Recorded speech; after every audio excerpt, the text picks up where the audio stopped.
Hey, and welcome to Matt and Jess TV. I am Matt And Rose. I'm Jessica Bun Bun. We are here with our reaction and review for The Testament Season 1, Episode 8. I love this episode so much. I'll just say that from the get-go. I know there are probably a lot of people out there feeling like, why are these episodes so short? Like, this is not even 40 minutes. Yeah. I'm somebody who watches, and I'm not trying to throw shade at another show this early on, but I'm going to anyway. I'm watching Your Friends and Neighbors with John Hamm on Apple TV. And while it has its moments, all of its episodes are close to an hour. And I'm always sitting back and being like, why? This is like 45 minutes of story. Just use the real estate you have. Like, this wasn't a long episode, but there was so much packed into it. There was so much packed into it. I totally agree. You do not need to make episodes an hour long, an hour and 10 minutes long. I'm looking at you, the boys. This final season, like every single episode is like an hour and 10 minutes long, and it doesn't need to be. This was a shorter episode, but man, they hit every single mark in this episode. Yeah. It was very good. Huge revelations, like really, really big, important stuff with Yes. Dr. Grove, with Becca, Daisy, Agnes. I really do come out of all this feeling like, all right, nothing on the show is going to be the same anymore. And a lot of Nope. it really just comes down to what is Daisy going to do with this information that she has, knowing, at least in theory, what she is there to actually fight for. Absolutely. I mean, Daisy is in a really tough situation. She is part of Mayday, so she is there fighting for these girls. And now this has come up of what has happened to these two girls. I know that Hulda hasn't been mentioned to her yet, but Agnes said it happened to her and another girl. So she knows that there's more than one person that this has happened to. She is someone there that is a fighter. I'm not thinking that anything good is going to happen here to Becca's dad now. Like, especially the way that this ended with Agnes saying, oh my God, I told a Pearl girl and you should have never trusted a Pearl girl. I was like, oh, she's going to take this to an 11 as she should, and it's going to end up affecting everybody. Incredible final line of this episode. I mean, it is just such a gripping cliffhanger. It's like, oh no, what's going to happen next? We are going to try to get into all of that, unpack what's going on with Daisy, these other characters. There's so many layers. But before we go any further, be sure to hit that subscribe button. We will be here throughout the rest of the Testaments, breaking everything down, sharing our theories. And of course, we love hearing what you guys are saying about it in the comments as well. And be sure to join our memberships if you want even more Testaments content. Right now, we have a brand new video up there, Theory, talking all about Aunt Vidala and whether or not she is going to turn on Lydia, if she's going to get revenge. Could she actually join Mayday? That is here for our YouTube members. So we encourage you to join our YouTube memberships. It helps us here at the channel. And also you get extra content. We have 2 Testaments theories up there right now. So thank you so much to everyone who has joined. Thank you guys. That is so very appreciated. So let's start off with Daisy, who is really going through it at this point. Like, she has ended up getting her time of the month, which is something that I thought was going to be coming. I was a bit worried about it when Rita mentioned it, in the last episode, kind of being like, has that happened yet? She's like, no, I'm good. I'm like, oh no, that wasn't mentioned for no reason. And sure enough, here we are. This has now happened. She's like, oh my God, I'm going to get married off. I got to make sure that nobody can find out about it. She's talking to Garth about it, saying, listen, this has happened. This is going to end up making things way more difficult for me. This is more than I signed up for, to be getting married down here and all these different things. You have to get me out of here now. And he's still like, no. We got to talk about Garth, because Garth is starting to come off as like a double agent or something. But then we get to the end of this episode where Agnes is confiding in her. So on top, this has happened. And you could just see it all over Daisy's face that she is going to do something. After asking about, hey, did you tell the aunt? Did you tell Lydia? Yeah, I did. Oh, okay. So we're left on our own to deal with it. Yeah, there's 2 different things at play here that I think that are both really important. One of them is timing, and the other one is communication. Like, when we get into timing of this situation, like, this, to me, tinfoil hat, like, this is going to be the thing that causes Daisy to drop, at least for now, the whole, oh, I need to leave Gilead conversation, just because she's already lost a lot of friends in her life. Like her Mhm. whole life that existed back in Toronto is gone. I know she hasn't been in Gilead for that long, but I do think she cares about Agnes, some of these other young Yes. women, and what's happening to them at this school at the hands of Dr. Grove, that I think she is going to now be motivated. All right, I have this other reason to fight. I have somebody who I need to actively take out. But I think the problem where things get really tricky here is that because Agnes did not really understand what Lydia was saying, and the narrator even confirmed that to us, Yeah. that at that point she didn't really understand that Lydia was sort of saying this will be dealt with immediately. Mhm. Daisy doesn't have that information. Agnes doesn't know how to communicate all of that. So Daisy, like you suggested, she really feels like she's on her own. She has to find a way to do something like that. And then the question becomes, how far is she willing to go to jeopardize not only her own safety and her own future, but then Mhm. also possible double agent Garth, like everybody else who's fighting for Mayday in the process? I'm not normally big on narration in Mhm. shows, but man, did it ever work perfectly in Yes. this episode. Agnes's narration on top of herself, just like saying that she knows she's doing something wrong. She knows that Yeah. we all think that, not good things about her. She's like, yeah, you shouldn't think good things about me. Yeah. I don't feel good things about myself. And even that narration about Aunt Lydia, where she finally tells Aunt Lydia, everything that, Hulda had said, it's actually true. I know it to be true. And Lydia's trying to kind of be like, listen, once you're married, you don't have to go to the dentist ever again. And is trying to let her know that it'll be dealt with without saying that it will be. But the narration really helped to push that in a different direction than I think it would have landed in, where everyone may not have gotten exactly what Lydia was saying. I think lots of people would, but there Mhm. would be some people that didn't, because it was very under the covers what she was saying. That it was cool to see that Agnes kind of didn't get it, but later in life did. It was unbelievably effective because of all of The that. But writing was so good. it's really, really good because it also shows a little bit of the flaw in Lydia, right? And we already know this through the flashback episode. Like, Lydia's number one goal is, I need to survive no Right. matter what. And so she's not being as blunt or as obvious as she probably should be for that very reason. Like, obviously, she's a little bit worried. Okay, you can't be fully upfront about everything you plan on doing. No. These are very young women who are going to talk to each other. She probably knows that Agnes would go and have conversations with her friends, but she also codes things a little bit too difficult that the message doesn't properly come across in this moment. And then it leaves Agnes in this spot where she thinks nothing is going to be done. She Yeah. doesn't have anyone to lean on about it, and decides that Daisy is going to end up being that person. And like you said, Daisy doesn't have all the information. Yeah. All she knows is, hey, did you go to the aunts? Yeah, I did. Nothing's getting done. Okay, bet. We're on our own. We're going to have to find a way to deal with this, because it can't just be that it just gets to keep on happening and happening and happening. So my tinfoil hat Yeah. is that Daisy is going to either hurt him in some sort Yeah. of way, threaten him in some sort of way that actually matters and puts herself in some sort of jeopardy, or actually just kills him off. And that will end up putting all the girls in jeopardy. Hulda and both Agnes have had run-ins with this guy, so that puts them then to be targeted by Mhm. people. Aunt Vidala knows about some of this stuff. Yeah. Lydia knows about some of this stuff. If Becca's dad turns up dead, they're going to be the first people that are looked at for this stuff.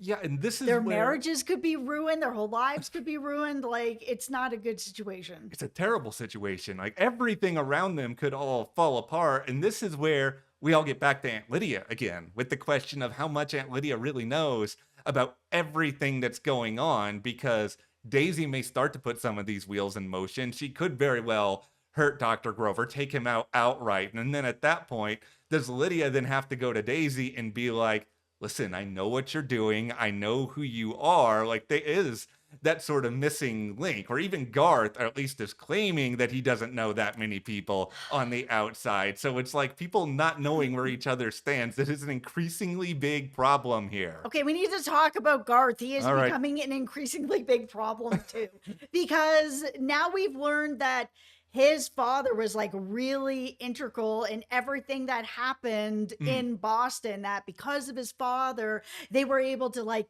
hold on to Boston for a day longer than they would have been able to. And he's like, yeah, my father is, a really great man. He is somebody that I really look up to. He's just fighting for the wrong side. He's got Girth has one handler, and that's the only person that he talks to. That doesn't sound right. Like something's not right. And I don't know if it's Garth is like a double agent here where he's part of Mayday, but he's feeding the information back to Gilead anyways. And that's why he won't help get Daisy out. That's why everything that happened then with the florist, all of a sudden, they were trying to get Garth to get her out, and all of a sudden she's dead. And it's like Garth has been at the center of a lot of this stuff. So I'm starting to feel like Garth is not exactly what he seems to be. It feels like he actually is part of Gilead, but he's trying to get information on the people in Gilead that are working with Mayday to be able to stop another Boston. The funny thing about Garth to me is that I know a lot of people online are sort of saying he is the new Nick from The Handmaid's Tale. And now, with this information in mind, he really can be the new Nick, because Nick pissed me off every single season in one way or another. I was always Team Luke, but Nick always made me really, really angry. And Garth is making me really, really angry because there is something very, very bizarre about, yeah, he only has one handler. Like, what's going on there? He doesn't know who June is. Yes. This has always been my biggest problem with The Handmaid's Tale, or in general, that how would you not know who June is, who was part of, getting out all those kids on Angel's Flight? She is infamous across Gilead. There is no way that Garth does not know who she is. Yeah, and the other part of this that feels problematic to me is just now that we know everything exactly about Garth's father, Yes. where did he get that information to be like, you know what, joining Mayday? That just seems like a really good idea for me. Like, we don't have a lot of the groundwork when it comes to that. And we're seeing that reflected in many, many other young characters on this show where they're just frankly clueless about everything the commanders don't want them to know. Garth somehow was brought into Mayday at what age? Like, if he's grown up here, then how did Mayday get to him at all when his father is like this really important commander that's part of, almost trying to help save Boston? Then how did they ever get to Garth? Is that what it is? And it's not as suspicious as I think it is. That maybe it's just Garth has one handler because they don't know how much they can trust him yet because he grew up there, and maybe they're a little bit nervous about it, but he would still know who June is. Everybody does. I just don't buy it. Yeah, I feel that way too. I think the show wants us to be confused about Garth in some ways. And Yes. I'm very much okay with that, especially because one of the charms of the Testaments to me right now is that there's a lot of characters we like some things about them, but there's also things about them that just make us infuriated. Take, for example, I can't believe I'm saying this, my favorite character on the show, Shunammite, at this point, where Shunammite is the ultimate mic drop character, where she comes in, has like 2 minutes of fire, does something incredibly annoying, and then just leaves. Her entire conversation learning about babies, how they work. Oh my goodness. I was just listening to the way that Daisy was explaining how babies come together. Yeah. The way she was explaining it and the way that Shu reacted, I was like, that makes complete sense. That Shu would just be like, okay, you must think that I'm a total idiot. Like that this, oh yeah, it's this magical meat wand that's gonna like travel up. Sure. And it does sound like Hui. It really does. It really, unbelievably, it does. Like, and Shu is a character who I love Shu. I know, like, she is so down the hole with certain things in Gilead that it's infuriating, but she's also still relatable. She's just so desperate to feel like she's a part of this, and she is just on the outside looking in because she's never had that time of the month. And like, there's these parts of her, your heart really, really goes out to her, but she's all these different things, and we're meant to feel all these different emotions about her. And even coming after all this, like, she has confided in Daisy, and she has this information that she technically could use against Daisy down the road. Like, there are real stakes here, but because we've seen these friendships form, I want to believe in the best for Shu, just like I want to believe that Garth is actually on Team Mayday, though we don't have a lot of evidence to feel that confident about it. I love that Shu actually ended up telling Agnes and some of the other girls so that they were able to come together and help Daisy hide everything. And that, Shu's not there to really hurt Daisy Mhm. or tell the aunts or anything. Okay, we're going to keep your secret, but the girls are all going to come together and help. Yeah, that's been a problem that I think we've both talked about. Is just we really want all these girls to talk to each other because then they may be able to actually figure out some plans and try to move forward. But the problem with a lot of that is they're all in various stages of being a part of this system. Like certain people Yep. still believe that a lot of it works. Like Shu still seems to be down the hole with a lot of different things. So where does that stand kind of juxtaposed to how much do they all believe in each other? And like that part of it in these friendships, like that actually does seem to be growing. And that gives me hope that maybe we'll get to this point where they all stand up by the end of this season. And I hope that they all find a way to come together for Hulda as well, Mhm. because she is really on an island with all of this going to Aunt Vidala, and Aunt Vidala's like, I think you've made a mistake. I Mhm. think you've imagined something and you've gone to imaginary land. Don't you think so? This whole thing was ripping my heart out. I I was know. so mad. I'm so mad at Aunt Vidala. I understand what Gilead is and the why she's acting like this, Mhm. but it makes me so mad to watch Hulda, who was this character that was filled with so much hope and so much light and so excited I and know. like snuffed. She is not even the same person anymore. It breaks my heart. So yeah, there are these two people who I think are going to be really important to the show moving forward. I mean, there is Hulda who has gone through this just like really horrible and devastating encounter, and so much has changed for her, and hopefully people Yep. are there for her. But then you have Becca. It was really surprising to me, like really surprising that Becca was allowed to choose between Garth and Commander Maddox when it feels like, okay, Maddox is an absolutely terrible person, but he has a lot more power than Garth does. There's all this shade that's thrown at Garth and his family at this, even at this engagement party. She was allowed to choose that, but because we don't know everything about the relationship between Becca and her father, when some things start to happen when it comes to Daisy and what she's planning, like how is that going to be explained to Becca? Like what is those conversations going to look like? Yeah, I'm so confused on whether or not this is also happening to Becca Mm, through her father or it's not, because sometimes it seems like she's been really happy to be around her father. mhm. Is this just part of the whole pretend parade, or does she have a good relationship with her dad and it's not happening to her?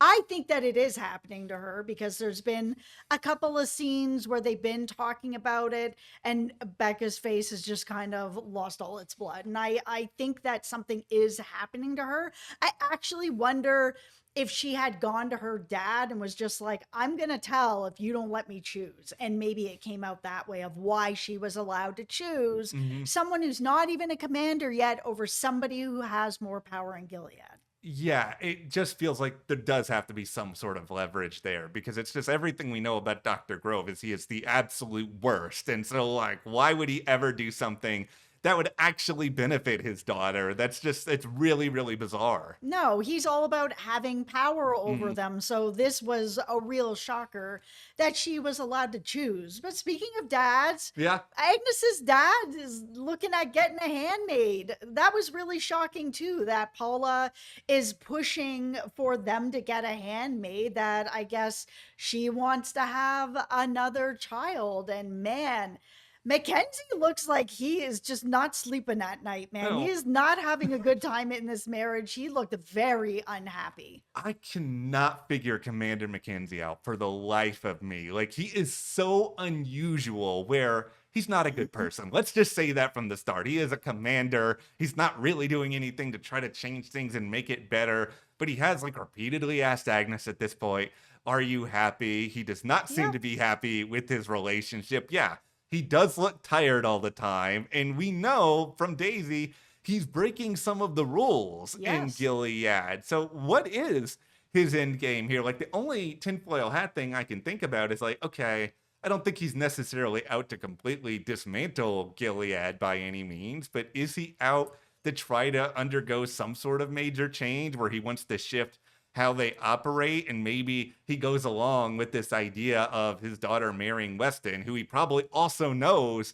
is really, really terrible because it's an opportunity to maybe get close to somebody he sees as a rival down the road so he can Hmm. pull the wool over their eyes. Yeah, it's possible. It's just he's someone who he acts differently than a lot of the other commanders. And I don't know if that's just intentionally there to confuse us or to just sort of say, all right, not everybody has to be that forceful of a personality, but they're all still terrible. We're just kind of trying to confuse you a little bit. Well, it's also interesting that it's Mackenzie that is out there, with his dealings with Japan and other things that are going on, that Daisy is able to get that information. That information is going to Garth, who I don't trust. And Yeah. it's all kind of circled in that way that it does feel like Garth is trying to find a way to get information maybe on the other commanders, and that's why he won't let Daisy out the way that he should just let her out. And I'm concerned that once she gets enough information out of Mackenzie or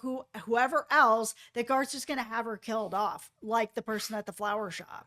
Yeah, I think the reality is there's not a lot of time left this season. There's only a couple episodes. Everything is gonna I move. can't believe it's almost I over. know, this is Hulu. It's your fault because you gave us this 3 episode Yo, premiere. stop dropping 3 episodes at once. Please let us savor this show. It is so good. Now we're gonna have to wait so long for more. I know, but it is the classic Handmaid's Tale formula where with the finales, they'll give you something that makes you feel like there's a little bit of hope, but then Yeah. they'll do the worst thing ever that will also make you No. very, very mad. So I think there is a good chance we lose somebody we care about in these upcoming episodes, but also see some sort of change that makes us feel like, all right, maybe Agnes is going to be completely on board this Mayday cause in some way by the time this season ends, so that next season it can look really, really different. And I think a big impetus behind all that, the wedding or a wedding, it has to happen by the end of the season, right? Yeah, I mean, look at Weston. I feel like that wedding has got to end up happening. It was actually a very interesting power shift that was going there as well, where he is, for whatever reason, truly trying to get Agnes on his side. It was just like, hey, I like all the cakes. I've got a sweet tooth, but whatever you want, you get to make these choices. Oh, I don't know, whatever Paula wants. Okay, well, you get to make the choices with the flowers, and you should make the choice that you want. And that he then backed up Agnes when Agnes was like, oh, I really like calla lilies. And Paul's like, oh, no, no, how about this? And Weston's like, no, whatever Agnes wants. So it's very clear that the power has shifted and that he's able to pull her for himself. Weston's a very tricky character, this guy, because I mean, he's absolutely terrible.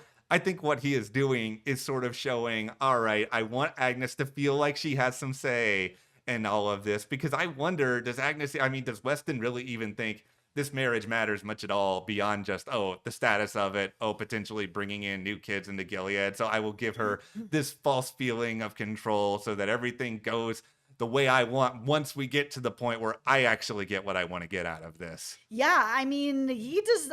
I don't trust any of the commanders here. He's a bad guy. They're all bad guys. Even Mackenzie. Yes. I appreciate that he's trying to be like, hey, Agnes, you okay? But that's not enough. No, it's never enough. It's just we have all these different layers, but the commanders, the plums, the aunts, where we have various layers of trust with them all. And this is what this show has done really, really well through these upcoming 8 episodes, where I feel like a lot of people could go a lot of different ways. And I wouldn't actually be that surprised by it because you've laid all the groundwork suggesting that they're kind of looking at this myriad of paths going different ways. Yeah.